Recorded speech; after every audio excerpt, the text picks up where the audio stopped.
welcome back to another episode of In My Bedroom. Today, guys, I have musical genius and drummer Ben Fox. Very kind. Today, guys, we are going to be talking about drumming. We're going to get an insight into the world of drumming. We're going to be talking about relationships between drummers and other bandmates, and especially relationships between drummers and singers. So, again, welcome, Ben. Thank you so much for being here today. Thanks for having me. So, Ben, I've known you for a while now. We went to uni together. You are probably, I think you're the one drummer I spent the most time, playing with at uni. And so, we built, quite a bit of rapport. We spent quite a bit of time together, but, there's still so much that I don't know about how you got into drumming. So why don't you tell us a little bit about your history of drumming and how you started? Sure, yeah. Well, I didn't start on the drum kit. I started playing a Brazilian drum. It's called the Hepanique, which is like a small parade drum about that big. And I was doing parades in a samba band around Kent. We did some tours in Germany and the Netherlands as well. So it was it's Brazilian street music. It's like if anyone's seen the Rio films or anything, it's that sort of samba music. It's samba stuff. So that's how I started, yeah. That's really interesting. See, the thing about Ben is that his music experience is so broad and is so interesting. So I'm a normal person, anyone else would probably have just been yeah, I listened to the song and I just thought it was really cool. So I just got myself a drum kit. It's no, that's not Ben. But so that's how you started. So what does your music journey look like now? Now, well, at the moment I'm just trying to keep it nice and varied. I don't like to stick to the same thing too much. I like to have some variety. So at the moment I'm in a blues band, I'm in a country band.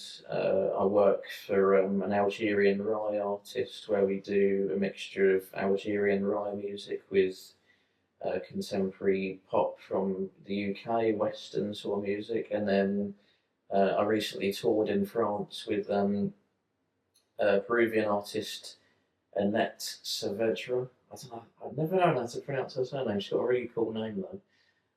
And we did some Afro-Peruvian music, which is Peruvian sort of folk music mixed in with, English sort of pop rock sort of thing. So it's nice and varied for me, and no boredom. Literally, but I guess as a drummer, having that kind of variation keeps things interesting because these are all different cultures of music. So the way they approach music by structure, rhythm, even in terms of songwriting and stuff like that, and language is really different. So it keeps things entertaining. Yeah, definitely. Yeah, it's like walking into a room of just aliens and you being the only human. It's a very strange experience trying to even understand what's going on musically. It's very different to what we do in the Western world. Very different. That's honestly we were saying this earlier on. My brain can't I really want to because I really appreciate those types of music and music that's different because I feel as a musician it's always good to keep your ears open and listen to so many different things because it gives you ideas. It also keeps you open to different cultures and the way they approach music. My brain genuinely just cannot process it for the life of me. No matter how hard I try. So with performing, especially as somebody that performs with such a wide range of different cultures and music, how much of your drumming is instinct versus I'm methodically thinking this out and planning this? Yeah, that's a good question. I don't actually know. I've never thought about it before. Initially, I have to interpret what these musicians are saying. And sometimes there's a bit of a language barrier there, so I've had to take up learning Spanish again on the old Duolingo.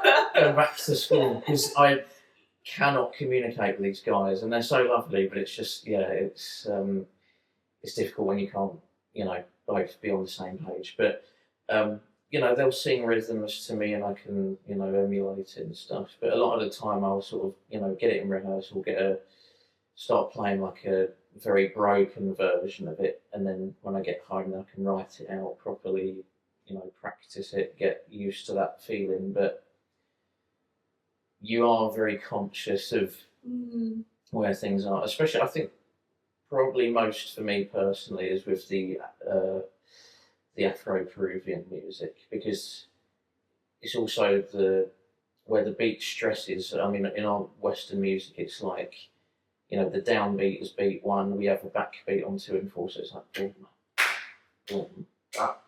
But over there, it's like there's no backbeat. It's kind of all on these triplets and all these very strange rhythms and things, but they're so soulful and so nuanced, and I think it just makes me look back at what we have and think, not great actually. But like, do you ever miss like just doing like the pop culture stuff and the contemporary stuff and the Western stuff? Because I can imagine that for you, you're always in a state of like learning something new. So I don't know, does it ever feel like you have like a mastery over like your craft? Because you're constantly always learning things. And I think for me, after a while, I just kind of want to feel like I know what I'm doing and I've studied this and I get it. But like, how does that make you feel? Like, how do you approach it? Do you ever feel like, oh yeah, I'm just going to stick with the Western stuff because I just need a sense of control right now? Well, I mean, first of all, it's very overwhelming a lot of the time, trying to balance everything. I mean, it's kind of like, I don't know, the only thing I could imagine having like, you know, 10 pet dogs or something. You've got to make sure they're all fed. Yeah. It's hard, you know, and to make sure they've all been out for a walk. I mean, it's balancing these different aspects of your skill set is like incredibly challenging, and so I like to try and find ways that I can combine them, but that also appeals to the people that I'm working with. You know, like if I'm in a jazz band or something, I'm not going to be playing some crazy metal sort of stuff. But if I can kind of intertwine it into my you know, Latin and jazz kind of tend to go together quite well. So if I can try and find something where it meets in the middle, then I can kind of, you know, hit 2 birds with 1 stone, so to say.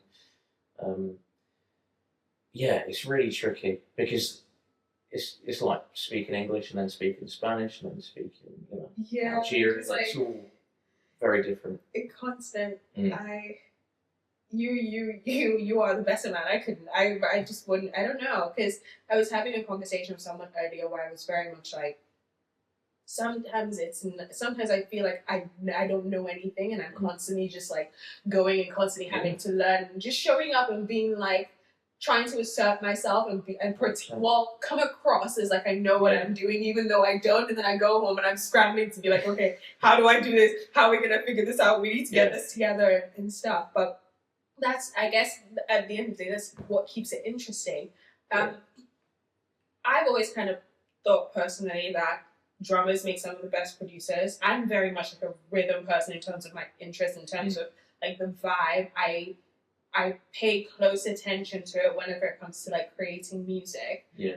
What is your process like when it comes to creating a rhythm section? Because it's very different. It's kind of like songwriting, but it's very different for singers. So what is your process like? So it's like who I'd choose to be in the section? So like how like you would.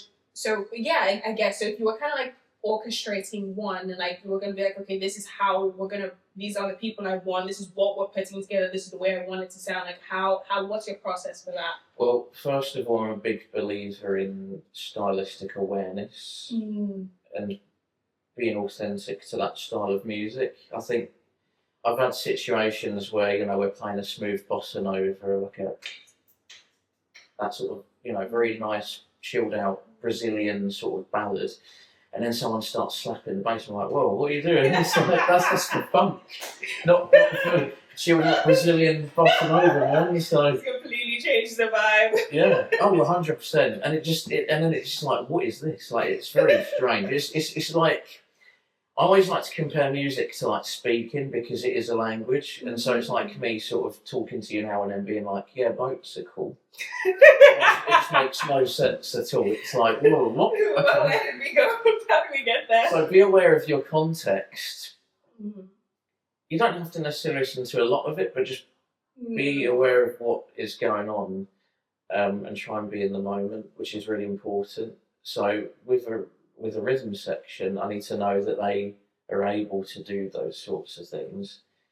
Um, Also, to make sure we don't get in the way of each other as well. I don't want to be playing a busy drum part and then the bass player playing a really busy part at the same time because it sounds a bit muddy. Yeah. So if I'm playing something busy, I need the bass player to hold it back a little bit, or vice versa. The most important thing is just the time awareness and just having consistent tempo and stuff. And being able to also push the beat and pull it back a little bit. So with more laid back styles, like if you want like a lazy sort of bluesy sort of shuffle, like you want to really pull it behind the beat and really lay back into it. Or you might want something a bit more, frantic, so like a rockier sort of metal thing. You want to really play on top of the beat or ahead of it, which is a really difficult thing to develop. I think that comes from like really mature musicians. Yeah. So I think pick very wisely with those sorts of people that can do that. Yeah, but honestly, like sometimes I think people think that singers and drummers are so different. But I was like what you just said about pulling back. I was doing some singing practice the other day, and I was singing a song, and I was like, why do I feel like I can't breathe? I was like trying to like relax. Like I was like, you're kind of trying so hard to stay on top of the beat. Like you just like pull it back a bit. And the moment I realized that, and I did, I was like, this song is actually so much easier to sing, and it feels better, and the vibe is there, and it makes it a lot more interesting. Yeah, I mean, from learning music over the years, I think the most important thing isn't actually what you're learning or how you're learning. It's actually the mindset over anything else. Yeah. If you approach it with the wrong mindset, it's like learning a whole different thing. I mean, if you try, well, as you said, if you're thinking about laying it back, you are going to lay it back. It's a very subconscious thing that works in the back of your head, and it's not always a conscious thing, which I think was quite interesting because I think we covered a few of those things in university, didn't we? Talking about, well, especially with like, for our dissertations, I mean, for me, we were talking about being conscious and things like that, and talking about mindset a lot. And that is a really important thing because your intention is everything. The way you intend to play or sing something is going to come out in your playing completely. I mean, that is how it's going to sound to everyone else. It's important to be aware of that. Oh, 100%. I mean, when we first started uni, like just before we started, I remember I think Ruth sent out a bunch of like reading material that she was like, oh, this would be helpful and this and that. So I didn't look at all of it, but there was one that I subscribed to, and like, oh my god, it was by Noah Kajiyama. I can't remember the name of it. It's like kind of like a blog thing, and I still get like notifications from it, but I don't really read it anymore. But there's one thing I read from one article. This is like, what? This is, I'm ashamed to say 5 years ago, but it was actually 5 years ago. That's crazy that we started uni. Wow. It's really scary. I just realised there are kids in schools that are that age now. Yeah, it's just terrifying. But yeah, it was 5 years ago. And the one thing he said was like, practice doesn't make perfect, it makes permanent. Yeah. So he was always talking about intentional practice. So it's like the way you practice, like that's essentially just like how you're gonna grow as a musician. That's how you're gonna remember how to do things. And it's true because like as singers, we pick up such bad habits just from like just from unintentional practice. It doesn't mean that what we're doing is wrong, but it's like for you as a singer, like this is affecting your vocals, like this isn't good for you, and you've picked this up because of that. But yeah, I think do you think that intentional practice is like, or that intentional mindset is what we should be bringing to our practice sessions? Yeah, I've been recently reading a book on practice, and it's basically saying that make a very, very clear definition between your practice and your play. Practice and play should not intertwine, because if you're like doing like a gig or something and you say, oh, that's my practice, well, it's like, well, not really. That's kind of just the product that I'm practicing to produce. Therefore, it's not practice. Even though I'm putting what I've worked on into practice, I'm not actually practicing. And practice should be about intentional, I'm working on this one specific thing and that thing only. And I think the hardest thing about practice, for me at least, is having the discipline to stick to that one thing. Because in the age of social media now, I mean, we have like so many resources available to us. I mean, I'm sure it's the same for singers as well. I mean, for me, you know, I go on Instagram and I can see, you know, learn this new drum lick or learn this groove, or I see books on sale, I see master classes. There's just so much information. And it's great, but it's a blessing and a curse. And what we have to try and do as musicians, especially in today's world, is try and live in the past in the sense of treat it as if you were a kid in the 70s where you had nothing and you had a record and that was it. Choose very specific things and only work on those things. Don't give in. The hardest thing is to not give in to the temptation of being like, oh, that's a cool thing, I could learn that or something, because you're going to learn a lot, but you're not going to progress as quickly. Yeah, I think that's very true, because I've always found it hard to practice as a singer because I just end up singing. Yeah. Because like when it's your instrument, you just love it. I just end up singing, and I'm like, I didn't actually. It's exactly the same as me today. Yeah. So. And the thing that I've noticed is that even when I'm just like casually and like unintentionally singing, like there are things that I learn, but it takes me so much longer to learn it. Whereas it's kind of like going to the gym. Like if you work out a specific muscle, like it's gonna grow more than if you're just kind of like just doing whatever, however stuff. But that's really interesting. So I'm gonna give you guys a little bit of insight here. I call Ben a music genius because to me, he's a music genius. Ben actually has perfect pitch. Yeah. There was no way I was going to talk about this because to me, I'm like, you're a drummer. I'm like, if I could steal one thing from you, that would be it. Like, you are so like knowledgeable about so many different things. You have such an interesting perspective, especially like when it comes to rhythm. But your perfect pitch, I would take that and I would run and I wouldn't look back, because that is a skill I would kill to have. How does your perfect pitch help you as a drummer? Not at all. It does, like, no, no, because I've had conversations with drummers before where it's kind of like, why do I need to, like, what's the necessity for me in terms of understanding notation or like how like melody works, and why do I that's not my job. But like, you have perfect pitch, and like I don't want to say you don't use it, because obviously you play other instruments, like you use it, but it's like, you're a drummer. How, like, what is it? I mean, it serves me in ways that you might not think initially, I suppose. I mean, the first one comes to mind is obviously everyone comes up to me and they'll just hit something and I'll be like, oh, notes, and I'll be like, oh, sorry. But I think for me, some people do tune their drums to specific pitches. I've never been a fan of that. I kind of just go for, as long as I've got that perfect sort of doom, doom, doom, that sound that I wanted, I'm happy. But I've definitely experimented with it, and like tuning in different ways can, you know, produce a different effect. But as far as work, I think it serves me most importantly for work, and I get this quite a lot. If I'm working with a band and the singer can't pitch something, or they're trying to figure out, like, you know, what key is this? And I'll be like, oh, it's in that key. So as far as like a reliability aspect, I think, you know, bringing that asset to the team or, you know, band is like a really helpful thing, and that kind of helps me get more work, in the sense of that people know that I can help them as well as, you know, do my thing as well. I think that's about it, really. I mean, I can't really think of much else. It's a blessing and a curse because obviously you can develop relative pitch, which is being able to tell the note, but you need a reference.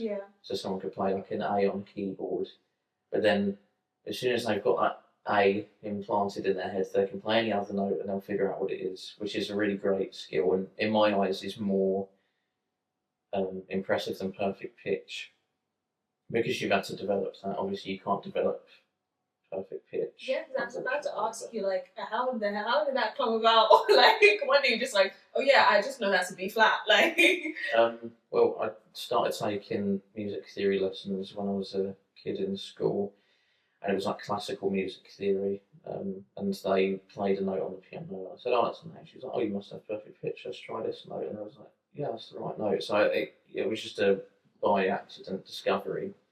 Um, it kind of it would be interesting to see if a main pitched instrument would be how I'd play that. I don't know if I'd play like a, you know, any pitched instrument differently to what another person might if I wasn't primarily a drummer. I don't know. I do know piano players that do have perfect pitch, and you know they're phenomenal players. I annoyingly can't develop relative pitch. I've tried, but it's kind of like you have to beat your own head to the answer, and that's quite difficult because the answer's already there. You've just got to kind of ignore it. But having perfect pitch is like saying, you know, what colour is the wall? It's white. It's just obvious. There's no weird process or anything. It would be such a useful skill as a singer. Like, so useful. Like, I have no idea how much I wish I had it. But I guess everyone has their own gifts and whatnot. But so you're also really good, like obviously with like sound and timbre. So I've like had practice sessions with you, rehearsals with you, where I've like seen you be like, there's like this snare just isn't right, and you sit down and you like tune it for a while, and like it doesn't have that boom, like that doesn't have the sound that I'm looking for. Best thing is like we can shape our like mouths and stuff like that to affect the way obviously sound comes out, and being able to manipulate timbre can really have an impact on the emotion that a song that what's called performing gives. How does that, what effect does it have on you, on like as a drummer when it comes to playing, and like I guess maybe song choice or like genre, like how does it work for you? The vocals. No, so like timbre. Oh, okay. So just general. Oh, right. Okay. Well, I think everyone has their favourite timbres for instruments, and so I think when people are using those, you get a bit more like, oh, okay, like excited and stuff. Vocally, I think for me, I'm a big believer in having music tell a story. I don't like it to be cyclical. I like it to have like ebbs and flows and things. And that's why I kind of like the music before, before the 21st century. Yeah, you must really hate like contemporary pop music. I try to like it, but for me, it's just everything tells a story there. I'm not saying that modern music does. There is a lot of great stuff out there, but for me, it's just everything: the chord progressions, the sound choices. But you know, from a drumming point of view, when I'm thinking about timbres and things, again, it's a stylistic awareness as well. You don't want to have like a distorted metal guitar over like, you know, Brazilian jazz or something. Something like that, right? So, I mean, to be honest, the timbre is probably the most important thing when it comes to stylistic awareness as well as the musical language itself. And being able to switch between those is a really important skill. I don't know about other instruments, but I can say that for drums, obviously, even just the way that you move your arms can make a really subtle change in sound on the drums. Even by playing a cymbal with your thumb on top compared to playing with like the back of your wrist or the back of your palm, like facing the ceiling, there's like a very subtle difference there. And also how you feel in your body in that moment. It's a very like visceral thing performing, I think. And that's, I can imagine, especially being like a singer, if your body is all tensed up, it's going to sound very different. And the same goes for, other instruments, especially drums as well. It's going to sound very stiff if you're. Does it physically also hurt? Because as a singer, like, and I noticed this yesterday because I didn't actually warm up before I practiced, and I really should have. But like, my vocal cords are tense, my body's tense, and like I'm actually like in pain. I got to a point where I was like, no, I'm actually hurting my vocal cords instead of like, and I can't do this properly. Does it act? Because I mean, like, there's a lot of like physical work that goes into drumming. Yeah.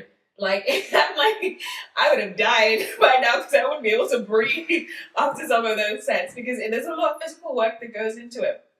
Does it actually hurt? Like, if you're tense, or what's it called? Like, when you're playing, and like, I guess, because for singers, there are certain sounds that we try to make, so we have to like kind of close up our vocal cords in certain ways. Yeah. And if we do that too much, it's like, okay, that actually, like, I shouldn't do that a lot. What's it like for drummers? Well, I've been quite fortunate in that I've never had any pain when drumming, unless I've hit myself with a stick by accident, then that does really hurt, as I'm sure some of you might know. Yes, that hurts a lot.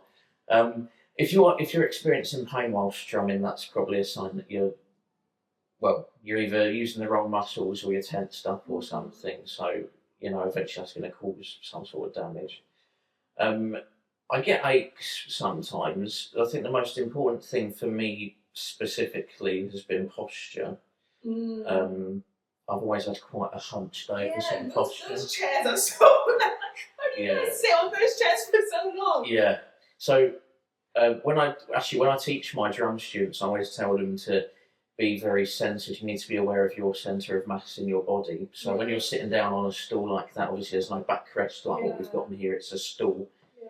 So you've got to have like a perfect line sort of going from your head down to your butt basically, and you want to make sure that you're perfectly balanced, because what we're aiming for is to be able to lift both of our legs at the same time. Otherwise, if you're leaning too far forward, you're not going to be able to stay up, right? And if you're leaning too far back, you're just going to fall over. So you need to make sure that your centre of mass is like right at the bottom and perfectly aligned, so that we're not having any problems. Also making sure that we're sitting high enough, but not too low, not too high. There's a perfect. You sort of want to be just above there. You want to have your knee just slightly below where your hip starts.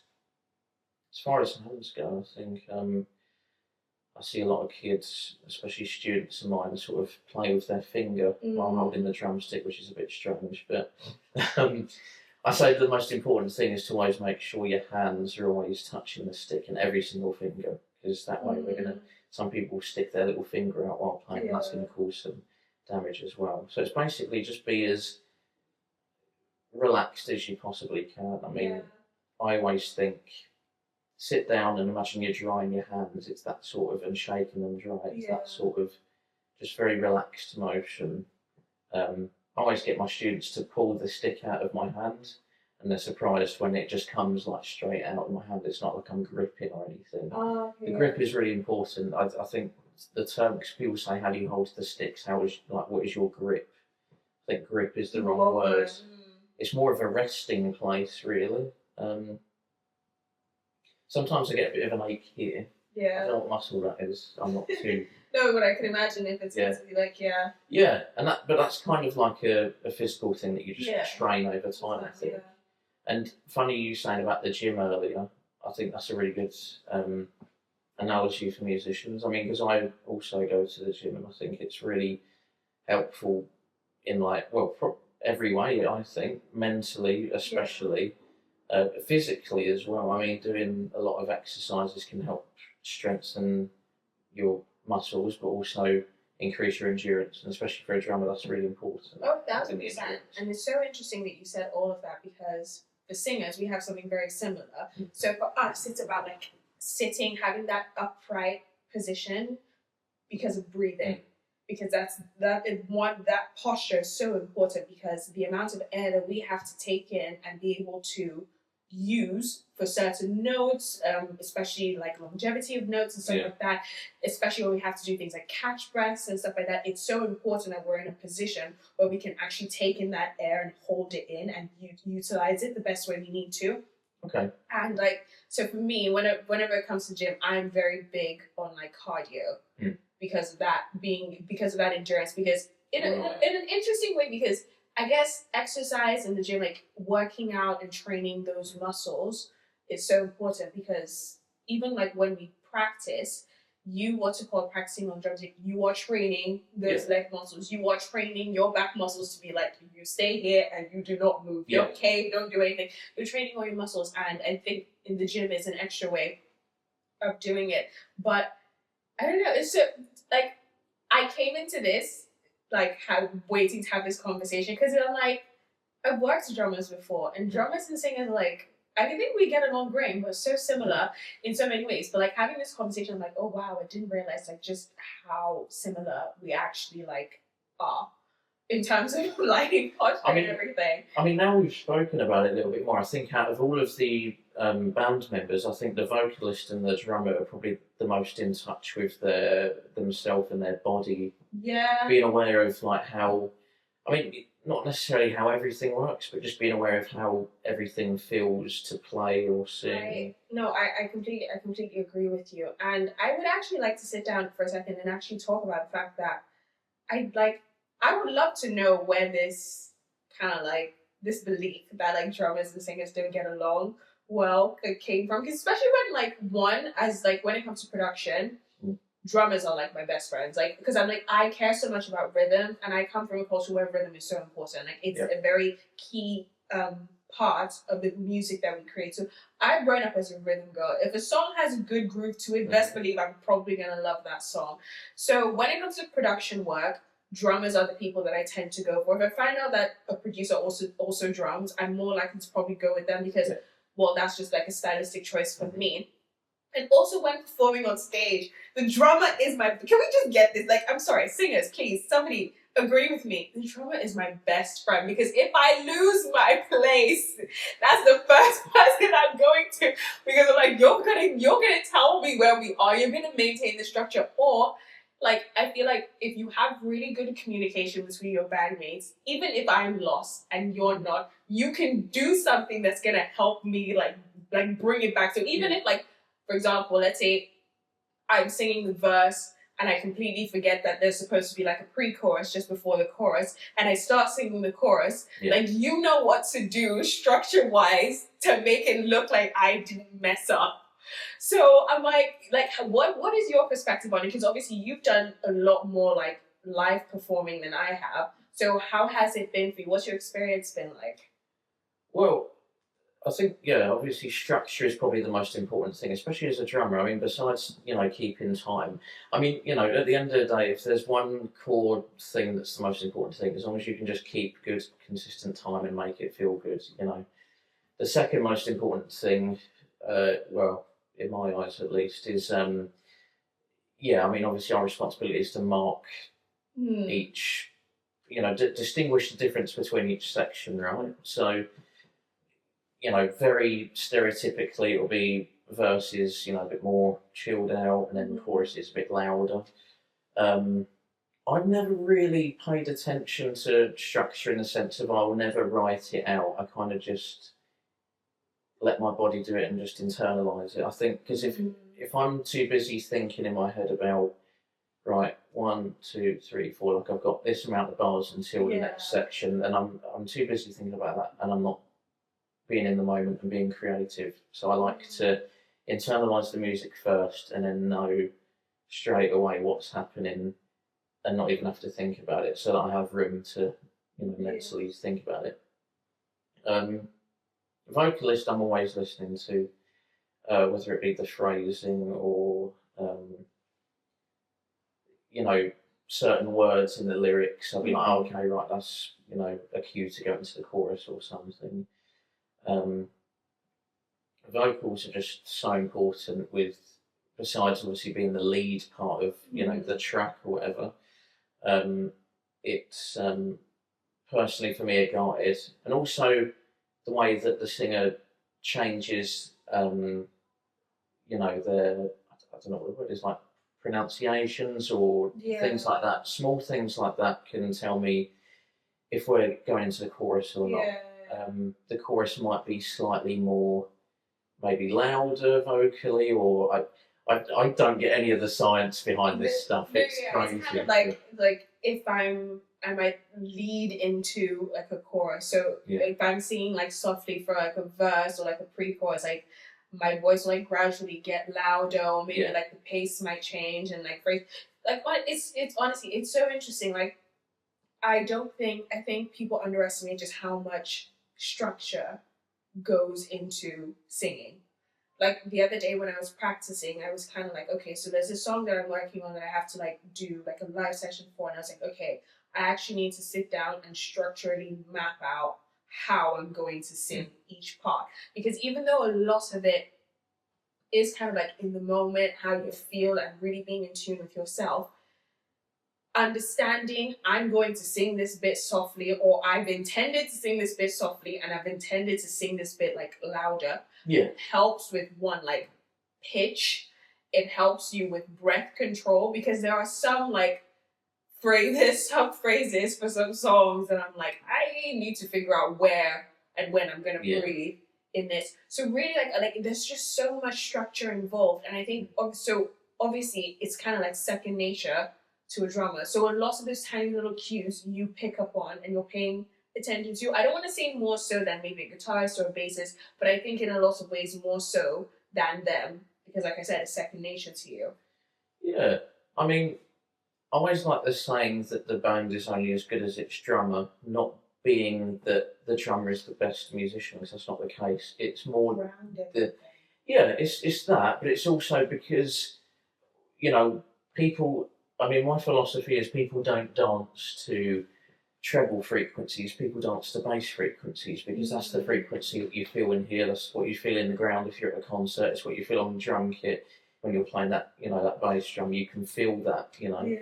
So it's the bass frequencies, and so when the drummer and the bass player are playing those rhythms, the reason I think people say that the band is only as good as its drummer or bass player is because if that drummer and bass player can provide such a solid groove, then, you know, that's like more than half the work done, you know. Yeah, so. No, I 100% agree. 100% agree. That's actually, I love this conversation so much. Like, I knew I would, but I love this conversation so much. But I actually don't have any more questions. I'm trying to think, because I'm like, I know the moment like you leave, I'm gonna be like, wait, Ben, but I actually don't have any more questions. Well, we can say about what we said earlier about obviously different languages of vocalists. Oh my god, that's quite challenging. Like, can you like tell us a little bit more about that? Well, I was actually going to ask you, have you ever sung in a different language or had to sing in a different language? I have, but I think for singers, it's more about phrasing than anything. So I actually find it quite easy to sing in other languages, because I personally like understand like the way, like I said, it's phrasing, so like vowel sounds and the way things like shape themselves. So it's easier for me to understand a language if I'm going in like phrases, because it's a melody and it's kind of like poetry. There's a little bit of like a groove to it, because each language is a little bit different. With French, it's a little bit like slower. You might have some words that you say really quickly, but it's like a specific phrase. You say this really fast, but it's like a really short phrase. But the vibe is the groove is a lot slower. With Spanish, there's a little bit of like a little groove to it. Yeah. So that's kind of always been my perspective. But I don't think I've ever had any difficulty singing in a different language. When you sing in a different language, do you think about what there's like? Are you aware of what it translates to? Because I'd be interested to know, if you don't know what it means, does that mean you're going to perform it differently? Yeah. Because for me as a drummer, to be honest, I should be thinking about the meaning of the song more, I suppose. It's quite an interesting thing to think about. But if I'm not aware of what they're saying, I think that kind of makes things a little bit hazy for me, because it's a bit like I can't connect to it as much. Yeah. On a subconscious level, I don't have to consciously be like, okay, what does this mean? But it's, I've played, hundreds of like, pop songs, and I know what the lyrics are. Yeah. I don't know what I don't think about what they mean. But when there's that initial language barrier on top of not knowing what it means, does that ever affect how it comes out vocally, or maybe how it would be portrayed? Do you think? Oh, 1,000%. I mean, I've had classical training before, so I've sung like songs in Latin and I think Italian as well. And a lot of those songs, I mean, especially in classical music, they're telling a story. Yeah. So the way you sing it is so important, because if I'm singing a song about, I don't know, somebody's child dying and I'm singing it with like joy in my voice, that's gonna tell the wrong story. So understanding, I very much always go back to like, I'm like, okay, what does the song actually mean? What's the story that it's like telling? Because also sometimes like exact translations come out different. So as long as I understand what the story is, I can sit down and be like, okay, so structurally, this is how we're going to start. This is like how we're going to go and whatnot, to actually depict what the song is trying to say. And I guess for drummers, that would also be like an important aspect of it, because you are also telling a story. So the way, so like the kind of groove that you have can't be like, oh yeah, her kid died, and like you're like smacking it or something. Like that's like, no, everything needs to be soft, and I think everything needs to be soft and like and tell the story. So that's the approach I've always had, and I guess that's also the approach that I was taught, especially classical music. Because sometimes I would show up for my rehearsals, and my singing teacher would be like, "So, what does the song mean?"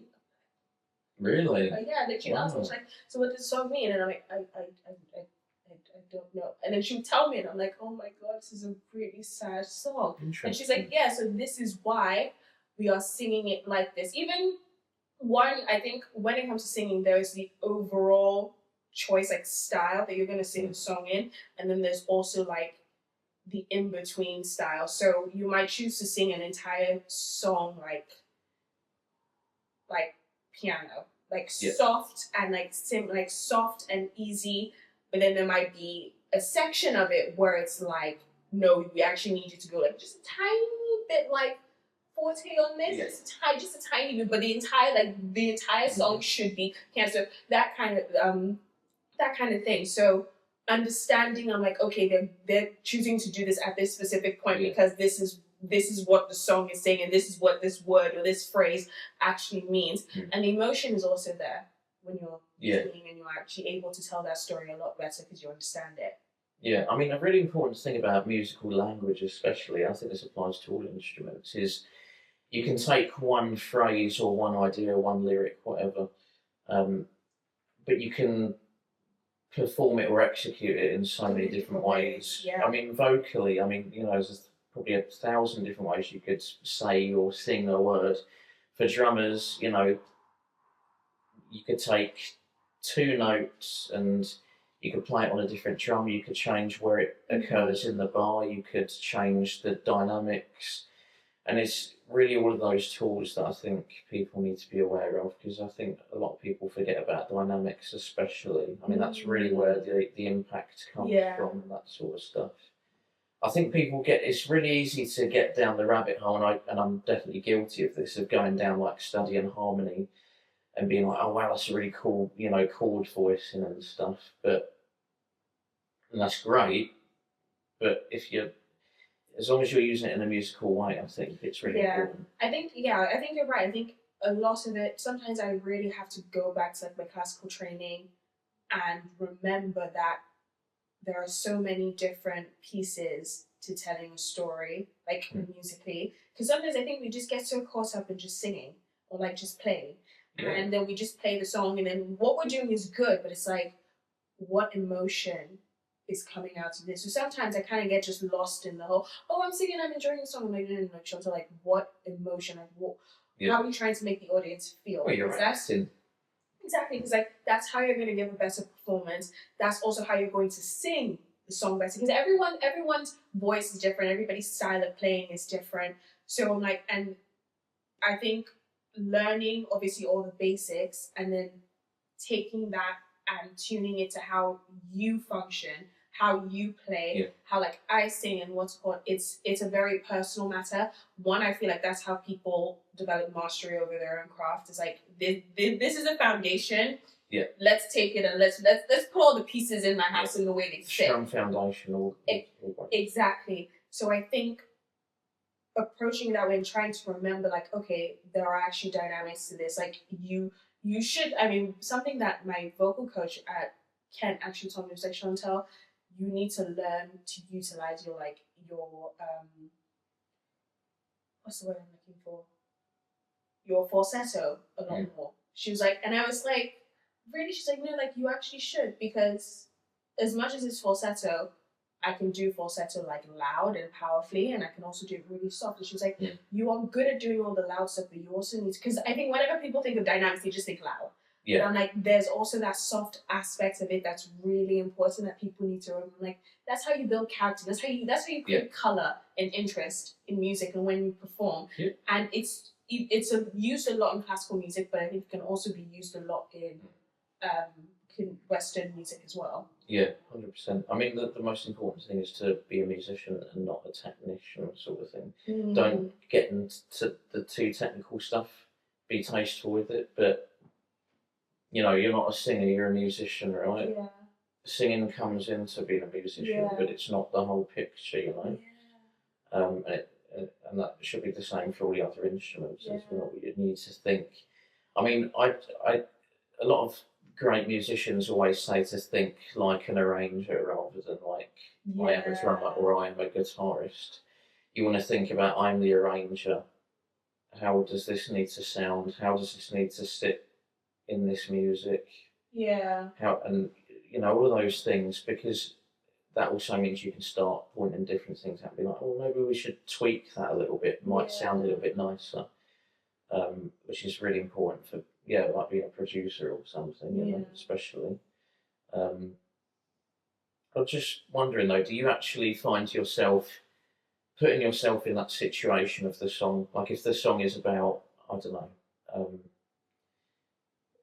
heartbreak, for example, do you imagine that you're in that situation? Do you almost think this is happening to me so I can execute that? Better. Or do you separate yourself from it and be like, oh, that's kind of sad? It's interesting. I think sometimes I do intentionally and sometimes I do unintentionally. And sometimes I just don't in general. So sometimes I do, depending on, I guess, the genre of the song. Yeah.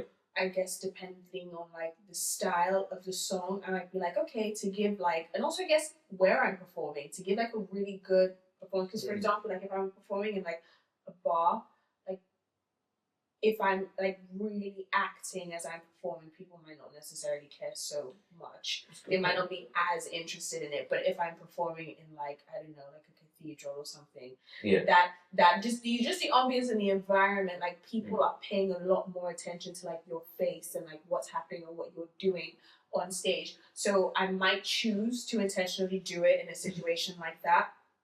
Other times I might use structure and mapping out, okay, how I'm gonna sing in like different sections to convey that emotion without action. So I might objectively think, I'm like, okay, this is a song about heartbreak. So when we do the chorus the first time, we're gonna do it really soft. Yeah. So I might not have to like put myself in that headspace where I'm really thinking, oh, like I'm sad and this and that and this, like I feel this, but I'm like I've actually like structurally like I've put it in there without me having to feel it. And then sometimes I'm just singing the song and I just get really into it. And it's just that moment of being in the zone where I might like just feel that genuine sadness and it comes out that way. Because I've found, I think, from seeing people that are actually going through hard times and then singing a song about hard times, it really like cuts through. It gets to you. There's this one song by Taylor Swift and she wrote it about her mom when her mom had cancer, and she's like, she can never perform that song, and I don't think she ever has. It's such a beautiful song, and I'm like, she would perform it so well, but it's just one of those songs that like she just wouldn't be able to. And like I get it, because I'm like, I wouldn't be able to hold back tears. Even like Demi Lovato, after she had her overdose, there was this one performance that she had where she performed Anyone, and the song is literally about like, I need help. Is there anyone? And like, before she even got into like the first sentence, like she was already like teary, and I was like, yeah. I thought I might have seen that. I was like, I don't know. Sure. It's just, it's like, it's honestly the emotion of just like, yeah, my soul, I can't. It's a lot. yeah. But yeah, honestly, this has been such an incredible conversation. I love talking to you. It's always so great. That's right. Do this for hours. Honestly, Right. it's such a great conversation. And like, thank you so much for being here. Thank you so much for answering the questions and sharing your information and your like experience. I really appreciate it. And now we are going to play a game. Let's do it. Thanks for having me. Okay, guys, so we are going to play a game. So the name of this game is called Keep the Beat. So I'm going to name a scenario or like a behavior that typically a singer might do that could annoy or might not annoy you specifically as a drummer. And you're going to say whether you keep the beat, whether that means like you're cool with it, or you take a seat, like don't do that. Okay. So singers who turn around to give the look during a performance. That's a tricky one. That is a really tricky one. Because, I mean, turning around and, like, facing away from the audience is a bit unprofessional, I'd say, and probably in the middle of a performance. But at the same time, you kind of want to make sure the performance is, like, tight. So, to make it more annoying, you probably have to be very specific. I mean, if it's... Wait, what do I say if I'm cool with it? So if you're cool with it, you say keep the beat. Keep the beat. Okay, alright, yeah, because I think that one is like scenario specific. Like it depends on what the situation is. Okay. Random tempo changes. Unsolicited. Yeah. Yeah, not okay with that. Sit down. Take a seat. Sit down. Sit down. Okay. Overly long sound checks. Again, if I'm not needed there, then take a seat. If it's just for like something that has nothing to do with drums, then yeah. Okay. Switching up phrasing while performing live to keep things fresh. No, I like that. Really? Yeah. That's the one I would have thought you'd have said, like, take a seat. Because for me, I'm like, the way sometimes singers sing things, it helps you know, okay, this is like the end of a section or something like that. So if they change the phrasing and maybe you're not necessarily aware of what they've done, then it could really mess things up. So I always try and keep things like, what's it called? The same. I would try and keep things like the same as when they were in rehearsals, unless maybe, for example, like I genuinely cannot breathe and I need to breathe, and it's like kind of thing. But that's interesting. Okay. Asking the drummer to play quieter. Well, you know, if I need to be quiet, I need to be quiet. You know? Oh, you're so polite. Most drummers are like, go away. What do you mean? Well, if it's for the greater good of the musical scenario, then yeah, sure. Oh, you are such a polite drummer. I was like, fuck off. All right, calling spontaneous audience participation moments. I mean, I don't see why not. I mean, if you're involving the audience, I mean, that's like, it's a must do as an entertainer, right? So, yeah, sure.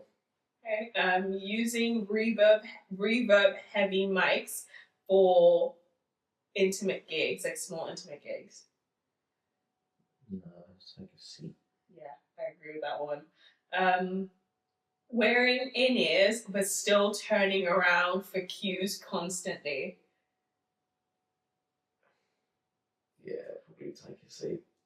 Probably. I mean, well, if you've got them programmed in, it's saying like with the talkback, then yeah. Mm. Changing the key of a song last minute to suit their voice. Doesn't change me. Yeah, that's true. It doesn't affect you. Okay. No. Singers who want every outro to turn into a big drawn out jam. I mean, I like jamming, so. But if it's a very like a very draggy song, then maybe not. So I feel like generally I'll probably say keeps the beat. Probably I think I'll be right. For that one, the thing is, I'm like, for every song, I'm like, for some, like, fair enough, fine, but other times, like, can we just be done with it and move on? But that's me from a singer's perspective. I'm just like, my voice is tired. Can I go home now? Like this, we don't need to be here forever. But yeah, those are all the points. You're actually a very, very, very chill drummer. Like you don't have a lot of like, do this, do that, don't do this, or I prefer this or prefer that. I think open to whatever you want. Yeah. I think drummers are probably the other like very vocal member in the band. Like obviously you have like singers, but because they usually lead, they usually come up with like a lot of points and have a lot of perspectives, and then drummers are like just right behind them, or if not like the same as them, like okay, let's do this, let's do it this way. So it's interesting. You're very, very, very chill. Good. That's what I aim to be. Oh, I mean, I've watched you before, so it's always fun. So anyway, but that's interesting. But yeah, unfortunately, that brings us to the end of this episode. I know, it's been such a fun episode. Thank you so much for being here, Ben. We've had such a lovely time talking to you. Likewise. Thank you. But before we go, I'm going to give you guys the inspirational quote of this episode. And the inspirational quote of this episode is by one of the most influential drummers of all time, known for his work with Paul Simon, Eric Clapton, and Chick Corea, Steve Gadd. Yeah.